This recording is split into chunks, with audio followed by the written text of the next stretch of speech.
तो कैसे हो मेरे भाई लोग। तो जो आप लोगों ने स्टार्टिंग में देखा था, आज हम उसी के ऊपर डिस्कस करने जा रहे हैं। अब आज हम रैंक करेंगे वन पंच मैन की सीरीज की सबसे बेस्ट फाइट्स को। बट यहाँ पर छोटा सा ट्विस्ट ये है कि इन ऑसम बैटल्स को अभी तक सिर्फ मांगा तक रखा गया है, क्योंकि अभी तक वन पंच मैन के सिर्फ 2 ही सीजन आ रखे हैं। बट ये फाइट इतनी ज्यादा ऑसम है कि आप लोगों को जरूर जानना चाहिए। और इसमें से हर एक फाइट मांगा को हिला देने वाली फाइट्स हैं, क्योंकि ये फाइट ज्यादा एक्सपेक्टेशन वाली है या फिर ज्यादा फाइट्स अभी तक हो चुकी हैं। इसीलिए मैं पूरे वन पंच मैन की सीरीज में सबसे बेस्ट 10 फाइट्स को रैंक करने जा रहा हूँ। आप लोग सब्सक्राइब करके आराम से बैठ जाना। तो फिर चलो रैंकिंग को स्टार्ट करते हैं। तो नंबर 10 पर आता है गाउरो वर्सेस ए और बी क्लास हीरोज की फाइट। इस फाइट को वन पंच मैन के सीजन 2 में दिखाया गया था, लेकिन ये फाइट कुछ लोगों को ज्यादा अच्छा नहीं लग पाया, क्योंकि गौरव के लिए एक नॉर्मल फाइट थी एज अ कैजुअल फाइट। लेकिन तब वन पंच मैन के जो राइटर थे वो गौरव को प्लॉट कर रहे थे वन पंच मैन के अगले सीजन के लिए, ताकि अभी से हमें गौरव की फाइट और फाइटिंग स्टाइल के बारे में पता चल सके। और ऐसा हमें देखने को भी मिलता है कि कैसे गौरव ए और बी क्लास दोनों हीरोज को इजीली डिफीट कर देता है। अब नंबर 9 पर आते हैं किंग वर्सेस प्लैटिनम स्पम की बैटल। अभी इस बैटल को सिर्फ मांगा तक रखा गया, बट ये बैटल इतना ज्यादा खतरनाक था कि कोई सोच भी नहीं सकता। मतलब कि हम सब जानते हैं कि किंग के पास गॉड लेवल पावर है, और किंग की पावर्स के बारे में अभी तक किसी को भी नहीं पता है सिवाय उसके फैंस को छोड़कर। लेकिन जब मांगा में दिखाया गया था कि कैसे प्लैटिनम स्पम के आगे किंग अकेला आकर खड़ा हो गया, तब वो एक वक्त था जब सबको लगा कि किंग अपनी असली पावर को दिखाने वाला है। और जो मेरे जैसे डाई हार्ट किंग का फैन है वो भी एक वक्त तक के लिए आश्चर्य में चला गया था कि अभी क्या होने वाला है। अब जो किंग का ओपोनेंट था प्लैटिनम स्पम, वो इतना पावरफुल है कि उससे बड़े से बड़ा मॉन्स्टर भी डरता है उसके आमने सामने आने से। और अब मैं सिर्फ वेट कर रहा हूँ कि इस बैटल को कब एनिमेट करके दिखाया जाएगा, क्योंकि जिस तरीके से किंग की एंट्री होती है बैटल में और किंग का स्टाइल होता है, उस चीज को देखकर कोई भी हैरान हो सकता है। और उस पूरी बैटल में किंग ने अपना समन भी यूज नहीं किया था। अब आप लोग कमेंट में बताना कि किंग के पास कौन सा समनिंग पावर है। अब नंबर 8 पर आता है सुपर अलॉय डार्कशाइन वर्सेस गौरव की फाइट। अभी मैं सबसे मेन फाइट कहूंगा गौरव की जिंदगी की, क्योंकि गौरव ने जैसे ही स्टार्टिंग में ए और बी क्लास हीरोज को हराकर अपने आप को पावरफुल फाइटर समझने लगा था, लेकिन फिर जब बाद में सुपर अलॉय डार्कशाइन से लड़कर वो पूरी तरीके से हार गया, तब गौरव समझ गया था कि उसे अपने अंदर के मॉन्स्टर को वापस से जगाना पड़ेगा। अब सुपर अलॉय डार्कशाइन कोई मामूली फाइटर तो है नहीं, वो एक एस क्लास हीरो है, लेकिन तभी भी गौरव ने उसे काफी अच्छी टक्कर दी थी। अब नंबर 7 पर आता है चाइल्ड एम्परर वर्सेस फोनिक्स की फाइट। अब इस फाइट में एक तरफ बच्चा है तो एक तरफ एक मॉन्स्टर है, बट इसमें वो जो बच्चा है वो इतना पावरफुल है कि वो इजीली इसको डिफीट कर सकता है, क्योंकि जो दोनों ओपोनेंट्स हैं उनकी पावर भी कहीं ना कहीं सेम ही है। दोनों ही फाइटर के पास काफी अच्छे इक्विपमेंट्स हैं लड़ने के लिए, और मांगा में इन दोनों ने काफी तगड़ी लड़ाई लड़ी थी एक दूसरे के खिलाफ। अब नंबर 6 पर आता है ज़ॉम्बी मैन वर्सेस वैम्पायर की फाइट। अभी जो लड़ाई वो हद से ज्यादा खतरनाक और ब्रूटल होने वाली है, क्योंकि एक तरफ है ज़ॉम्बी मैन जो कि इमॉर्टल है और पावरफुल है और अनलिमिटेड रीजनरेशन एबिलिटी है, और दूसरी तरफ जो उसका ओपोनेंट वैम्पायर है वो भी बिल्कुल सेम यही सब टैक्टिक्स का यूज करता है। तो इन दोनों की जो लड़ाई है वो कोई मामूली लड़ाई नहीं होने वाली है। अब जो दोनों ओपोनेंट्स वो बिल्कुल सेम पावर और सेम एबिलिटी को यूज करते हैं, और इन दोनों की लड़ाई में हमें खून और पानी दोनों देखने को मिलने वाला है। पानी से मेरा मतलब था पसीना।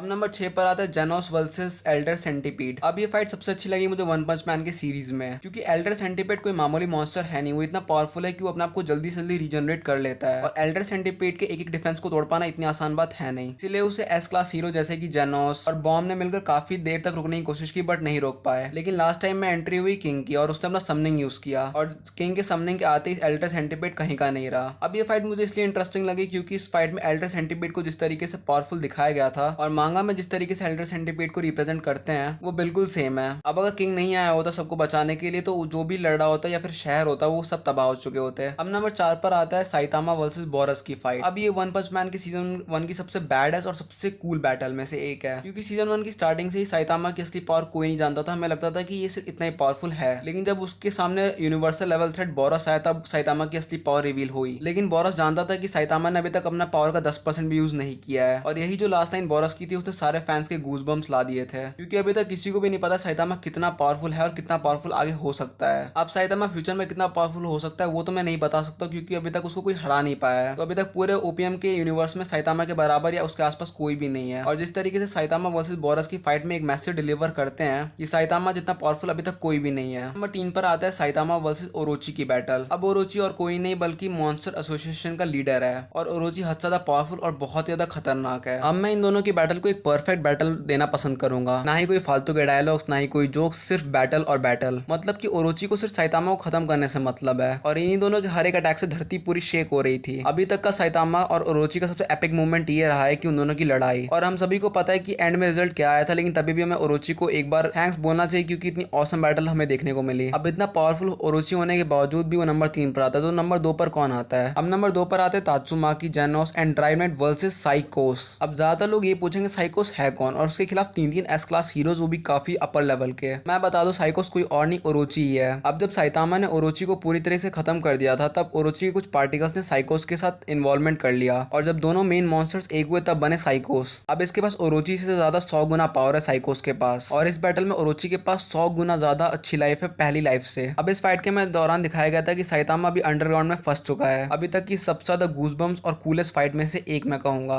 क्योंकि साइकोस को ये तीनों सुपर एस क्लास के हीरोज भी हरा नहीं पाए थे। अब मैं कोई स्पॉइलर नहीं दूंगा, इसलिए मैं इस टॉपिक को इधर ही छोड़ता हूँ। अब नंबर 1 पर आती है वो शानदार बैटल जिसका सब अभी तक इंतजार कर रहे हैं, साइतामा वर्सेस गारो की। अब ये बैटल कोई मामूली बैटल तो होगी नहीं कि गारो एक ही पंच में हार जाएगा साइतामा से या 2-3 पंच खाने के बाद, क्योंकि तब की बैटल गारो की वो फॉर्म में होगी जब गारो उस अल्टीमेट फॉर्म को अचीव कर चुका होगा। मतलब कि यूनिवर्स लेवल थ्रेट से भी बड़ा थ्रेट, पूरे कॉस्मोस लेवल जितना थ्रेट, जिसको साइतामा भी बड़ी जल्दी नहीं हरा पाएगा। अब इस बैटल को मैं फर्स्ट पोजीशन पे इसलिए रखता हूँ क्योंकि इस बैटल में साइतामा अपनी असली पावर को देख पाएगा। अब मैं इसको मेजर स्पॉइलर की तरह नहीं लेता हूँ, इसलिए मैं इस टॉपिक को इधर छोड़ता हूँ। तो बस गाइस आज के लिए इतना ही। अभी 2 मिनट जाओ मत, मेरी बात सुन लो एक। अभी मेरे वन पंच मैन के थैले में और भी बहुत सारी कूलेस्ट आइडियाज और थ्योरीज पड़ी हुई हैं। अगर तुम लोगों को ऐसी ओपीएम की और भी मजेदार वीडियोस चाहिए तो चैनल को सब्सक्राइब और वीडियो को लाइक करके बैठ जाना। इस वीडियो को लाइक है मैं 1 के लाइक, और अगर तुमने ये करने में मेरी मदद कर दी तो अगली वीडियो बहुत ही ज्यादा मजेदार होगी, ट्रस्ट मी। तो फिर मिलते हैं बहुत ही ज्यादा जल्द। Take care and good bye.